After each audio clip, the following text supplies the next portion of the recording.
Zee 24 तास एक पाऊल पुढे। ठाण्यात शेळफाट्याजवळ 7 मजली बिल्डिंग कोसळून झालेल्या दुर्घटनेतल्या मृतांची संख्या 22 वर पोहोचली तर जखमींचा आकडा 64 झालाय। काल रात्रभर मदत आणि बचाव कार्य सुरू होतं। मुंबई महापालिकेची टीम इथं मदतीसाठी दाखल झाली तर दुसरीकडे 2 चिमुकल्यांनी मात्र मृत्यूलाही मात दिली आहे। 2 लहान मुलांना वाचवण्यात यश आलंय। या दोघांनाही ढिगाऱ्याखालून सुखरूप बाहेर काढण्यात आलंय। यापैकी एक 4.5 वर्षाचा आहे तर दुसरा 5 वर्षाचा मुलगा आहे। दरम्यान या दुर्घटनेसाठी जबाबदार असणाऱ्यावर मनुष्यवधाचा गुन्हा दाखल करणार असल्याची माहिती ठाण्याचे पोलीस आयुक्त के.पी. रघुवंशी यांनी दिली आहे। या बिल्डिंगचा बिल्डर फरार झालाय। ठाण्यात शेळफाट्याजवळ अनधिकृत बांधकाम सुरू असलेली बिल्डिंग कोसळून झालेल्या दुर्घटनेतल्या मृतांची संख्या 22 वर पोहोचली आहे। दरम्यान या दुर्घटनेला जबाबदार असणाऱ्यांवर मनुष्यवधाचा गुन्हा दाखल करणार असल्याची माहिती पोलीस आयुक्त के.पी. रघुवंशी यांनी दिली आहे। या संपूर्ण दुर्घटनेत 2 चिमुकल्यांनी मात्र मृत्यूवर मात केली। यातला एक 4.5 वर्षाचा तर दुसरा 5 वर्षाचा आहे।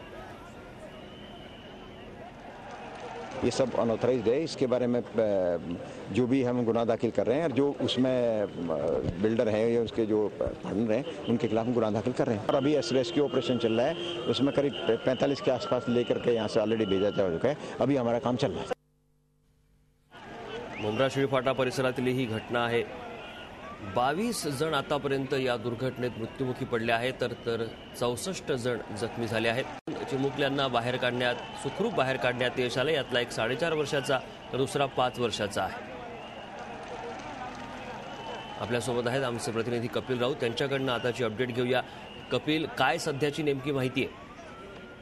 नक्की पंकज, काल संध्याकाळपासून ते राहत काम सुरू आहे। त्याच्या खाली ढिगाऱ्याखाली अटकलेल्या लोकांचं काढण्याचं काम सुरू आहे। आतापर्यंत जवळपास 85हून जास्त लोकांना बाहेर काढण्यात आले आहे। त्याचा जो मृत्यूचा आकडा आहे तो वाढलेला आहे। तो 22 वरून तो 26 वरती गेलेला आहे आणि 65 जण जखमी आहेत। त्यातले 20 जण हे गंभीररित्या जखमी आहेत आणि जवळच्या नजदीकी इस्पितळामध्ये त्यांना दाखल करण्यात आलेलं आहे। ढिगाऱ्याखालच्या लोकांचं काम करण्याची काम सुरूच आहे। नॅशनल डिझास्टर टीम, पालिकाची टीम, पोलीस आणि फायर ब्रिगेड हे या कामाला जुंपलेले आहेत आणि आज संध्याकाळपर्यंत तरी हे काम पूर्ण होऊ शकत नाही। पंकज, नक्की साधारणतः किती जण या इमारतीमध्ये राहत होते आणि आता जे मदत कार्य बचाव कार्य सुरू आहे त्यांच्या टीमकडून नेमकी काय माहिती येते? जवळपास जर आपण लोकसंख्या बघितली तर 100 ते 125 लोक या बिल्डिंगवर राहत होते आणि आतापर्यंत 85-90 लोकांना बाहेर काढले। त्यातले 65 जण जखमी आहेत तर 26 जण हे मृत्युमुखी पडलेले आहेत। आणखी काही लोक असू शकतात अशी संभावना, अशी शंका व्यक्त केली जात आहे। पंकज, एकंदरीतच ही जी बिल्डिंग बघितली आपण ती 7 मजली होती आणि इनलिगली होती आणि सर्वात महत्वाचं म्हणजे फक्त 2 ते 3 महिन्यात ही बिल्डिंग बांधली होती। त्यामुळे ही बिल्डिंग पडली, म्हणजे कमी दर्जाचं जे काय मटेरियल आहे ते वापरल्याने बिल्डिंग पडली असं समोर येते। पंकज, नक्की कपिल, जखमींची संख्या ही खूप मोठ्या प्रमाणावर आहे। त्यांना नेमकं कुठे दाखल करण्यात आलंय, कुठल्या रुग्णालयात, आणि त्या जखमींच्या प्रकृतीबाबत काही माहिती मिळाली आहे का? नक्कीच पंकज, सर्वात महत्वाचं म्हणजे ह्या बिल्डिंगमध्ये एक क्लासेस चालायचे, लहान मुलांचे क्लासेस चालायचे। त्यामुळे लहान मुलांची संख्या ही खूप मोठी आहे। आपल्या व्हिज्युअलमध्ये तू बघू शकतोस का 2 लहान मुलांना जिवंत बाहेर काढण्यात आलेलं आहे।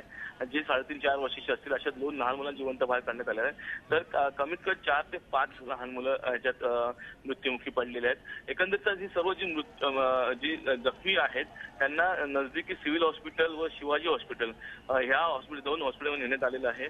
त्यांच्यावर उपचार सुरू आहेत। त्यातल्या 20 जणांची जी हे आहेत ते गंभीररित्या जखमी आहेत। पंकज, नक्की धन्यवाद कपिल दिलेल्या माहितीबद्दल।